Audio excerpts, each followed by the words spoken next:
পার্লামেন্টে 10 বছর বিজেপি মোদী সরকার থাকাতে? কি হলো? কি হয় পার্লামেন্টে? আপনি পাড়াতে যাবেন, বুথে যাবেন, ঘরে ঘরে যাবেন, বুথ স্লিপ দেবেন,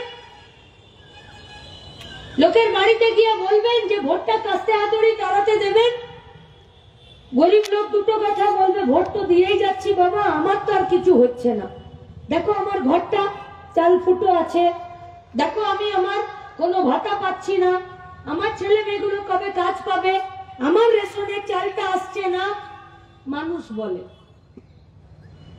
মানুষ পঞ্চায়েতের ভোটেও যা প্রশ্ন করে, মানুষ পার্লামেন্টের ভোটেও, লোকসভার ভোটেও সেই একই প্রশ্ন করে। গরিব, খেটে খাওয়া, মেহনতি মানুষ, ঝুপড়িতে থাকে, ঝুঁকিতে থাকে, বস্তিতে থাকে, তারা।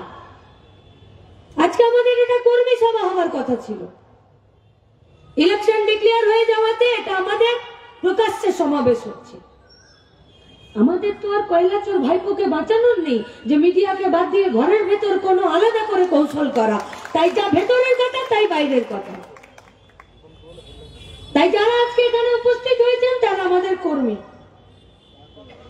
আর কর্মীদের কাজ হলো বুথে। কারণ ভোট না তো পাড়াতে চায়ের ঠেকে হবে, না তো তাসের আড্ডায় হবে, না তো যেখানে আমি গানের রিহার্সেল করি সেখানে হবে, আর না তো পাড়ার কলতলায় হবে। ভোট হবে বুথে, তাই কর্মীদের কাজ হবে বুথে। এরকম একটা বাড়ি, একটা পাড়া, একটা পরিবার থাকবে না যে পাড়াতে, যে পরিবারে, যে ঘরে আমার পা পড়বে না আর আমার একটা মাদুর বিছিয়ে, এই কথাটা সেই পরিবারের সাথে, সেই পাড়ার সাথে হবে না। পার্লামেন্টে আইন তৈরি হয়, আইন কারা আইন তৈরি করে? যাদেরকে আমরা ভোটে জিতিয়ে পাঠাই। দিব্যেন্দু অধিকারীকে আমরা ভোটে জিতিয়ে পাঠিয়েছিলাম না? আমরা ভোট দিয়েছি না? হয়তো দূরে মাইকের আওয়াজ যাচ্ছে বলে এরকম অনেক মানুষ দাঁড়িয়ে আছেন যারা হয়তো দিব্যেন্দু অধিকারীকে ভোট দিয়েছিলেন, কিন্তু এই মাঠের ভেতরে অনেকে উপস্থিত আছেন যারা ভোট দেননি।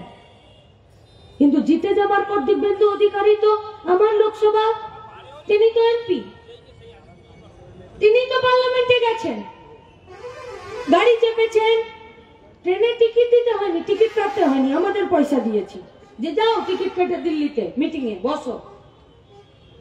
ফোনে যে মোবাইলের পয়সাটা ভরেছে সেই পয়সাটা অধিকারী এন্ড সন্স থেকে নিতে হয়নি, আমরা আমাদের গতর খাটিয়ে যে টাকা সরকারকে দিয়েছি সেই টাকা থেকে মোবাইলের টাকা ভরে দিয়েছি যে তমলুকের কথা পার্লামেন্টে জানানোর জন্য মোবাইলটাকে ব্যবহার করো। তাহলে টাকার যোগানদার আমরা, টাকার যোগানদার আপনারা। যে বাচ্চাকে একটা বেলুন কিনে দিয়েছেন, আর যে নিজের পায়ে দুটো হাওয়াই চটি কিনেছেন, আর যে নিজের জন্য একটা গামছা কিনেছেন, আমরা হলাম টাকার যোগানদার, আর ভোটের যোগানদারও আমরা।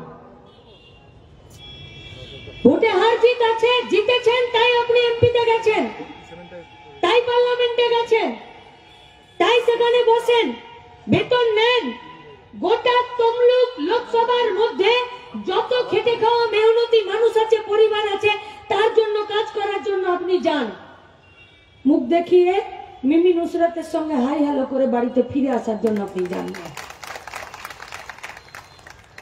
কি করলেন? আইনে কি হয়? আইনে আমার অধিকারকে সুরক্ষিত করে। এই যে আমি এখানে দাঁড়িয়ে আছি, পারমিশন নিয়েই মাইকটা বেঁধেছি, যেহেতু ইলেকশন চলছে। ইলেকশন না চললে পুলিশের কাছে পারমিশন ডিওয়াইএফআই নাই না, বুড়ো আঙ্গুল দেখিয়ে দিয়েছে তোমাদের পারমিশন লাগবে না প্রতিবাদ করতে। কিন্তু এই ভারতবর্ষে নির্বাচন পরিচালনা করতে কোড অফ কন্ডাক্ট আছে, যাতে নির্বাচনটা শান্তিতে, সুস্থিরে এবং গণতান্ত্রিক পদ্ধতিতে পরিচালিত হয়, তাই পারমিশন নিয়েছি। এখন কারো দম আছে এই মাইকটা আমার কাছ থেকে কেড়ে নেবে? পারবে না, পুলিশও পারবে না। যতক্ষণ আমার টাইম আছে ততক্ষণ আমি বলবো। তার মানে আমার অধিকার আছে দিব্যেন্দু অধিকারীর কাছাটা খুলে আপনাদের সামনে আসলে তার রূপটা দেখানোর, আর সেই কাজই করব।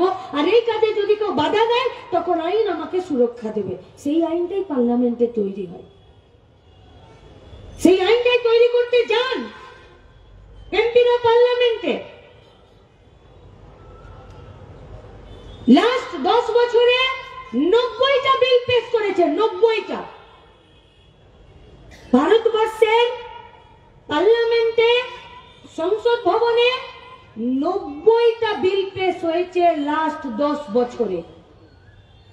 पूछिए ना दिव्येंदु साहब से कि 90 गो बिल में कोलाघाट हो या हल्दिया हो, वहां का एक भी श्रमिक का उसका श्रम, उसका मजदूरी, तार रेस्ट, तार বিনোদন, तार বিশ্রামের জন্য তার পক্ষে 90টা বিলের মধ্যে একটা বিল ছিল, একটা ছিল। একটা বিল পেশ করে লোকসভাতে একটা ছোট ছোট ডিপার্টমেন্ট আছে, তারা বিলের খসড়া তৈরি করে নিয়ে আসে। সেটা ওই যে পার্লামেন্ট আমরা টিভিতে দেখি, সেখানে সেই বিলটাকে পেশ করে খসড়াটাকে একজন পড়ে শোনায়, তারপরে তার উপরে আলোচনা হয়, তারপরে সেটাকে রাজ্যসভায় পাঠায়। কোনটাতে রাজ্যসভার অনুমতির প্রয়োজন, সম্মতির প্রয়োজন, কোনটাতে শুধুমাত্র তাকে দেখিয়ে আনলেই হয়, তারপরে বিল পাস করে যায়। তাহলে একটা বিল লোকসভাতে পাতে পড়া, তার উপরে আলোচনা করা, তারপরে রাজ্যসভায় পাঠানো, তারপরে ফেরত এসে তাকে আইন তৈরি করতে আপনি বলুন না মোটামুটি কটা দিন সময় লাগতে পারে? এটা এতগুলো লোক আছে।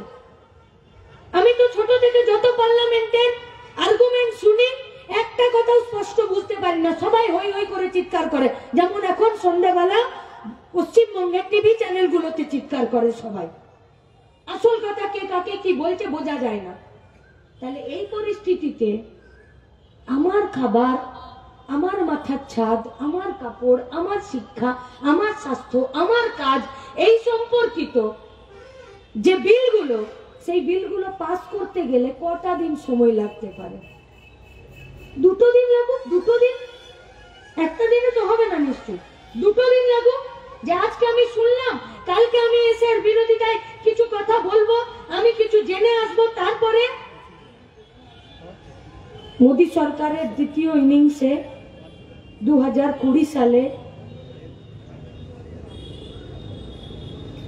যখন এই পার্লামেন্টে এই বিলগুলো পাস হলো, 2 দিনে 15টা বিল পাস করে দিয়েছে। 2 দিনে কি আছে সেই বিলে? জিনিসপত্রের দাম কমবে না। কি আছে সেই বিলে? কয়লা এই পশ্চিমবঙ্গের মাটির নিচ থেকে সরকারি ভাবে তোলা হবে নাকি বেসরকারি ভাবে তোলা হবে? কি আছে সেই বিলে? কৃষকরা তার ফসলের দাম পাবে কিনা, সেখানে ভর্তুকি পাবে কিনা, সারের কালোবাজারি রোকা যাবে কিনা, কোন একটা কৃষি, কোন একটা দোকান থেকে, চাষের দোকান থেকে কম পয়সাতে চাষের বীজ সে পাবে কিনা, তার ফসল যদি নষ্ট হয়ে যায় সেই ফসলের বীমা সে পাবে কিনা, কোন একটা বাচ্চা ছেলে লেখাপড়া করতে গিয়ে শুধুমাত্র জাতির নামে তাকে যদি লেখাপড়া করতে না দেয়, তার বিরুদ্ধে কোন রকম অ্যাকশন নেওয়া হবে কিনা, এই সমস্ত বিলকে জলাঞ্জলি দিয়ে দেওয়ার জন্য 2 দিনে 15টা বিল পাস করে দিয়েছে। কোথায় ছিল তৃণমূল? দিব্যেন্দু অধিকারী কোথায় ছিল? বিজেপি? যদি বিজেপির একক সংখ্যাগরিষ্ঠতা আছে, আপনাদেরকে জিজ্ঞেস করছি, যান না বুথে, যান পাড়াতে, বলুন যে 2 দিনে 15টা বিল পাস হলো। দিব্যেন্দু অধিকারীর বুকের সাহস হয়নি নিজের পাড়াতে একটা পোস্টার লাগানো যে 2 দিনে 15টা বিল অনৈতিক ভাবে, স্বৈরাচারী ভাবে বিজেপি পাস করে দিল, আমি এর বিরোধিতা করছি। বাড়িতে ভাই ভাই ঝগড়া হয়ে যাবে বয়ে বয়ে, আর মাংস আর মাছ পাঠানো বন্ধ হয়ে যাবে, পারবে না বলতে। 2 দিনে 15টা বিল, 6 মিনিটে 18টা বিল পাস করেছে। 6 মিনিটে, এক মিনিটে 3টে করে বিল পাস করিয়েছে। আরে কোনো একটা কমিটি যদি তৈরি হয়, সেখানে একজন সেক্রেটারি থাকে, তার সঙ্গে একজন সহ সম্পাদক থাকে, একজন চেয়ারম্যান থাকে, তার একজন ভাইস চেয়ারম্যান থাকে। মিউনিসিপ্যালিটিতে, কর্পোরেশনে একজন মেয়র থাকে, তার একজন ডেপুটি মেয়র থাকে। স্পিকার, একটা যদি স্পিকার থাকে পার্লামেন্টে বিধানসভায়, তাহলে তার সাথে আরেকটা ডেপুটি স্পিকার থাকে। पूछिए दीपेंदु अधिकारी से और पूछिए शुभेंदु अधिकारी से, लास्ट 5 বছরে কেন ভারতবর্ষের পার্লামেন্টে ডেপুটি স্পিকার নেই? একটা মাত্র স্পিকার আছে, কেন? এটা গণতন্ত্র বিরোধী নয়? এটা ভারতবর্ষের সংবিধান বিরোধী নয়? কদিন বসলো পার্লামেন্ট? কদিন পার্লামেন্ট কেন বসে? আমি বেঁচে থাকতে পারছি না, আমার পকেটে টাকা নেই, আমি বাজারে গিয়ে জিনিস কিনতে পারছি না। পশ্চিমবঙ্গে 42টা এমপি তৃণমূল আর বিজেপি থেকে জিতে গেছে, নেই লাল ঝান্ডা। পশ্চিমবঙ্গের কোলাঘাটের জন্য, তাপবিদ্যুৎ কেন্দ্রের জন্য, হলদিয়া শিল্পাঞ্চলের জন্য, এখানে যে ফুলের বাজারটা আছে দেউলিয়া, তার জন্য, এখানে যারা চাষিরা আছে তাদের ফসলের দামের জন্য, যে পরিযায়ী শ্রমিকরা আছে তারা এই রাজ্য থেকে বাইরের রাজ্যে চলে যাচ্ছে, তার জন্য। কদিন বসলো পার্লামেন্ট? বসলো না পার্লামেন্ট। বিগত সময়ে যে সময় পার্লামেন্ট বসতো, যদি সেটা ছিল 75%, সেটা 27% পার্লামেন্ট বসেছে। তাহলে পার্লামেন্টে যারা যাচ্ছে তৃণমূল বিজেপির পক্ষ থেকে, তারা আমার আপনার কথা বলতে যাচ্ছে না, তারা মোদি মমতার কাছে চৌহুজুরি করতে যাচ্ছে। তাই পার্লামেন্ট মানে আইন তৈরি করার, যে আইন আমার অধিকারকে সুরক্ষা দেবে, যে আইন আমার কাজ, আমার খাবার, আমার সম্মানকে সুরক্ষা দেবে, তার জন্য। সেই পার্লামেন্টটার দরজাটায় যদি বন্ধ করে দেয়, তাহলে এত খরচ করে আমার টাকাতে, আপনার টাকাতে ভোট করে এমপি করে দিয়ে পার্লামেন্টে এমপি পাঠানোর প্রয়োজনটা কি? এখানেই লাল ঝান্ডার দরকার, এখানেই লাল ঝান্ডার দরকার। তাই তৃণমূল বিজেপি এরা লাল ঝান্ডাকে ভয় পায়, তাই এরা একসঙ্গে চায় যাতে লাল ঝান্ডা পার্লামেন্টে না বাড়ে। কারণ লাল ঝান্ডা যদি পার্লামেন্টে বাড়ে, লাল ঝান্ডা যদি পার্লামেন্টে থাকে, তাহলে ওদের দম হবে না 6 মিনিটে 18টা বিল পাস করে দিয়ে আর 2 দিনে 15টা বিল পাস করে দিয়ে আমাদের কাজ, আমাদের কারখানা, আমাদের জিনিসপত্রের দামকে সবকে জলাঞ্জলি দিয়ে দেওয়া। তাই কাকে ভোটে জিতে যেতে পারে, কার হাওয়া এবছর ভালো আছে, তাকে ভোট দিয়ে দিন। তাহলে কিন্তু গড়ে পা পড়ে যাবে, পা আবার ভেঙে যাবে।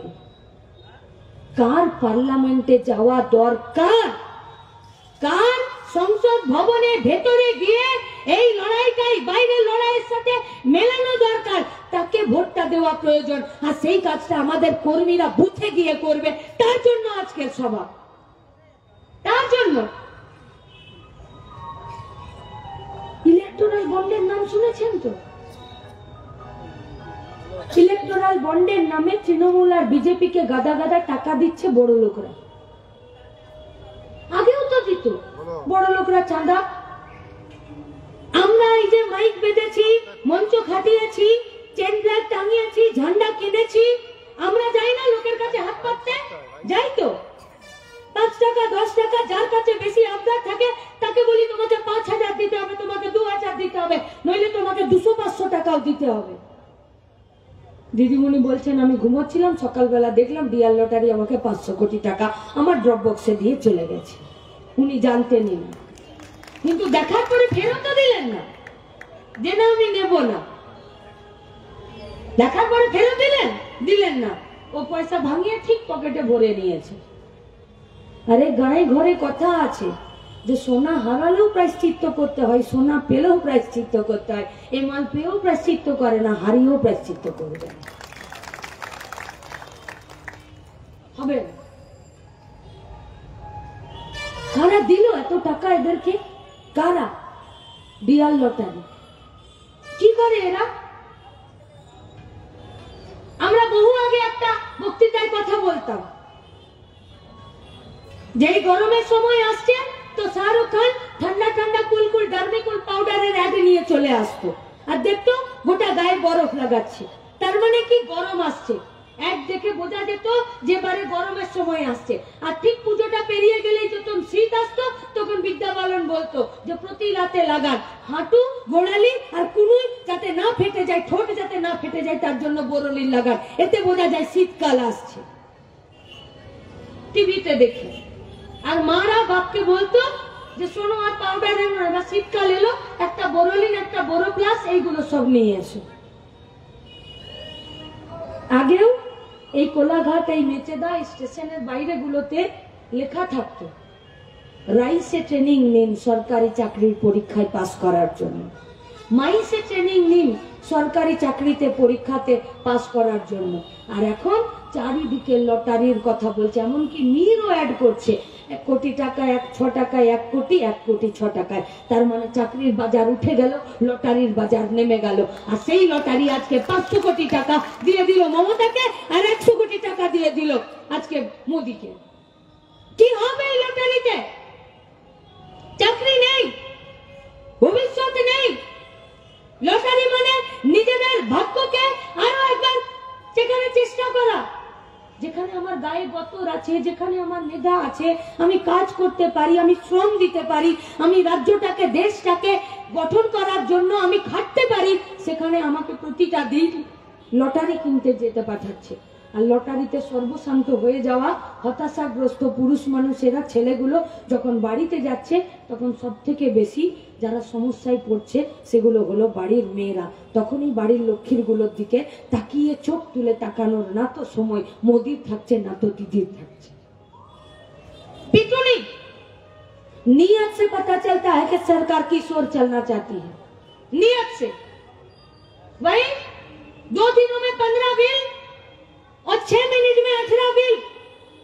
उसी बिल के तहत পশ্চিমবঙ্গে যে রাজ্য সরকারের যা কাজ ছিল, যেখানে তার হস্তক্ষেপ করার কথা ছিল, সেই হস্তক্ষেপের জায়গা থেকেও নিজের হাত তুলে নিল। আর 8,000 স্কুল বন্ধ করে দিয়ে 21,000 মধ্যে দোকান খুলে দিল। 21,000 মধ্যে দোকানে নিশ্চিতভাবে শিক্ষা, সংস্কৃতি আর কাজের পরিবেশ ফেরাবে না। প্রতি বছর গাদা গাদা সাইকেল দিচ্ছে, কিন্তু প্রতি বছর মাধ্যমিকের পরীক্ষার্থীর সংখ্যা কমে যাচ্ছে। তাহলে যে সাইকেল দিচ্ছে সেটাও পশ্চিমবঙ্গে তৈরি হচ্ছে না, আর যে ছেলে মেয়েটা সাইকেল পেল তারাও মাধ্যমিক পরীক্ষা দিতে গিয়ে নিজের লেখাপড়াটা কমপ্লিট করছে না। তাহলে পশ্চিমবঙ্গটা হবে কি? সস্তায় শ্রমিক সাপ্লাই করার একটা গুদাম ঘরে পরিণত হচ্ছি আমরা।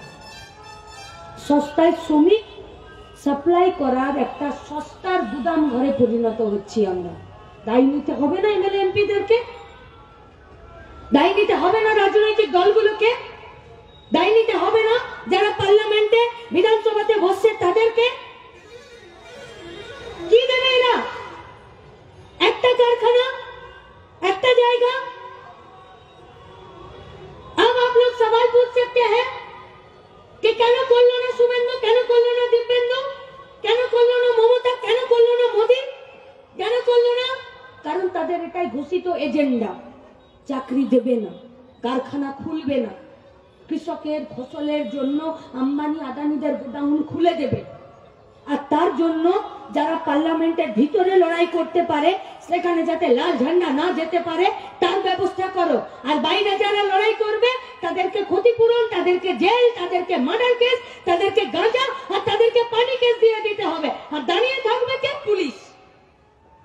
কোন পুলিশ? এক অংশের 5-6টা দালাল পুলিশ তৈরি হয়েছে যারা মমতা ব্যানার্জির বাড়িতে গিয়ে জুতো খুলে পিতলের বালতিতে করে খিচুড়ি তৈরি করছে। আমরা সব পুলিশকে তো বলছি না। আরে আপনাদেরকে আমরা ভরসা করি, আপনাদেরকে আমরা ভরসা করতে চাই। উত্তর দিনাজপুরের কালিয়াগঞ্জে মেয়েটির যখন অস্বাভাবিক মৃত্যু হলো আর 4-6 জন পুলিশকে যখন একটা ঘরে ঢুকে নিয়ে সেই এলাকার ছেলেগুলো যখন পেটাচ্ছিল, তখন সব থেকে বেশি যদি কেউ আতঙ্কগ্রস্ত হয়েছে এই পশ্চিমবঙ্গের মেয়েরা হয়েছে। যে যদি পুলিশ মার খায় তাহলে কালকে আমার কি হবে? সন্দেশখালি দেখিয়ে দিল যে পুলিশ মার খেলে মেয়েদেরও সম্মান বাঁচে না, বাঁচে না। রাত যদি বাড়ে, রাস্তায় দাঁড়িয়ে বাস আসবে কিনা, বাড়ি ফিরবো কি করে,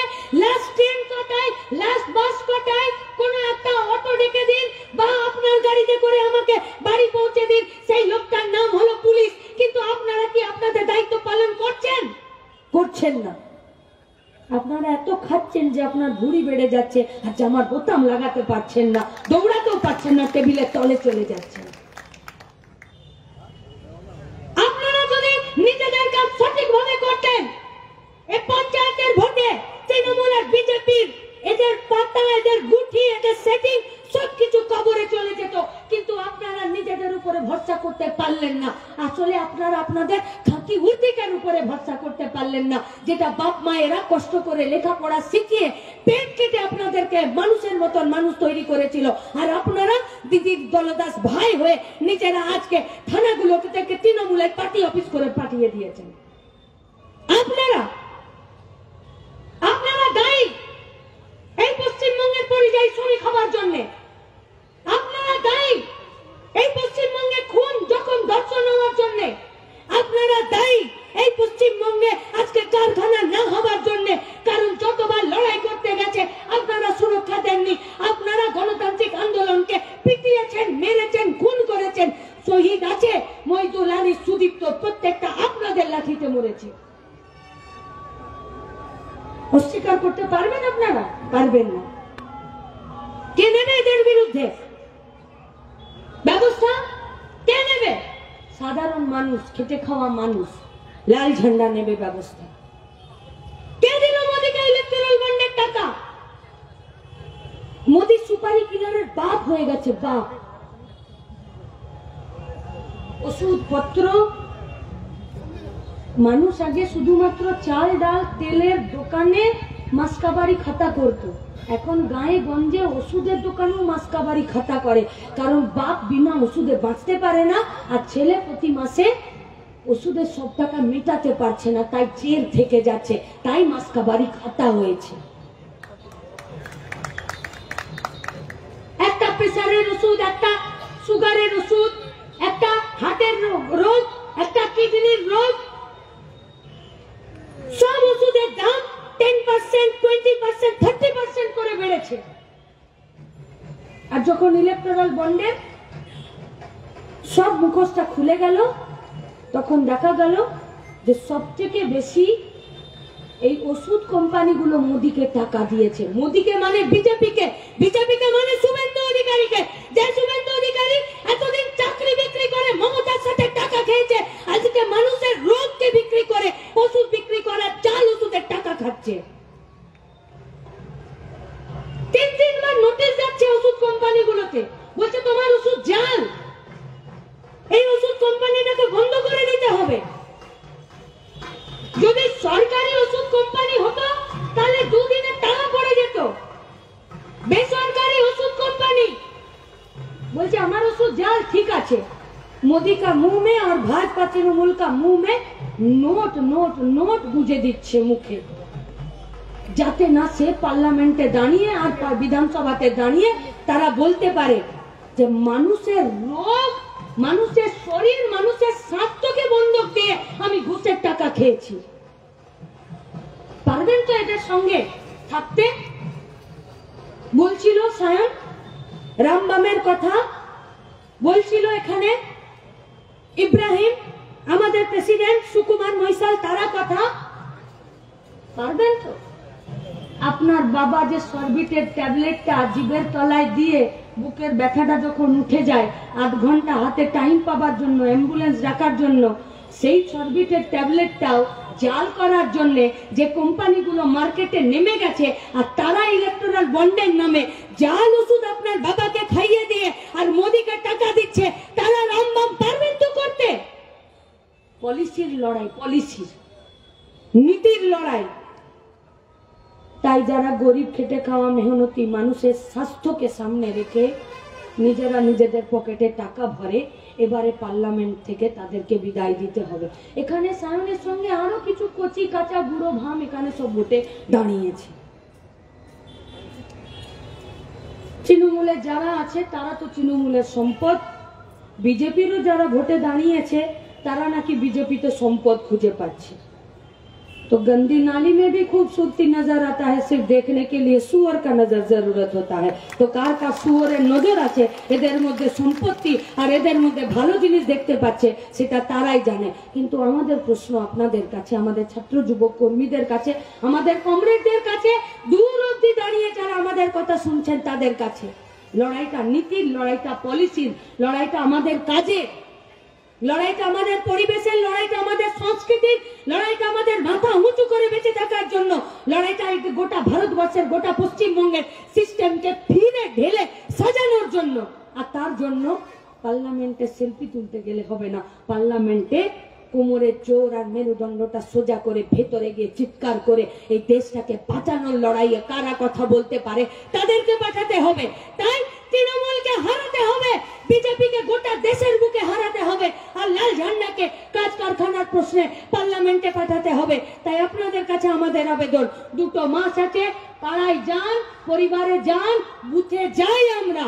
আর আমরা এটুকু জানি, সুদীপ্ত, সৈফুদ্দিন, মহিদুল, আনিসদের কমরেড আমরা, যেদিনকে বুক থেকে, হৃদয় থেকে মানুষের সাথে কথা বলতে পারবো আর চুক্তির দ্বারা মানুষের সাথে কথা বলতে পারবো, আমরা এই ক্ষেত্রে 100% নিজেরা আমরা ওই নিশ্চয়তার জায়গায় আছি।